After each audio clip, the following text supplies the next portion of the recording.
गर्मीको समयमा कृषि कार्य गर्दा धेरैजसो मानिसहरू गर्मीको असरबाट पीडित हुन्छन्। प्रमुख तातो सम्बन्धी रोग भनेको तापघात र लू हो। लू लामो समय घाममा बस्दा हुने तातो सम्बन्धी रोग हो। यसका लक्षणमा अत्यधिक पसिनाले ल्याएको कमजोरी, चक्कर र बान्ता समावेश छन्। तापघात तब हुन्छ जब शरीरको भित्री तापक्रम उच्च तातो र आर्द्रताका कारण बाहिर निष्कासित हुन सक्दै। यसका लक्षणहरूमा बिना पसिना 40 डिग्री भन्दा माथि शरीरको तापमान बढ्नु, ज्वरोसँगै जाडो हुने र बेहोसी लगायतका लक्षणहरू समावेश छन्।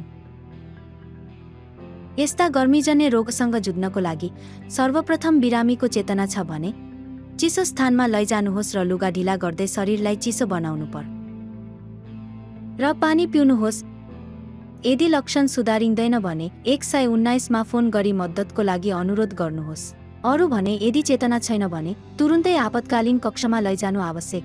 119 एम्बुलेन्स आइपुगे नभएसम्म बिरामीलाई चिसो स्थानमा लैजानुहोस्। लुगा ढिला गर्न र शरीरलाई चिसो बनाउनु पर्छ। यस अवस्थामा यदि निरन्तर मांसपेशी थङथन हुने तातो यौठन भएमा मांसपेशीको मसाज गर्नुपर्छ। यी तातो सम्बन्धी रोगहरू रोक्न 3वटा कुरामा ध्यान दिएर रोकथाम गर्न सकिन्छ: पानी, छाया र विश्राम। घाँटी सुक्न नसकेको भए पनि पानी प्राय पिउनुपर्छ र 10-15 मिनेटको छोटो विश्राममा बारम्बार छायामा चिसो स्थानमा विश्राम लिनुपर्छ।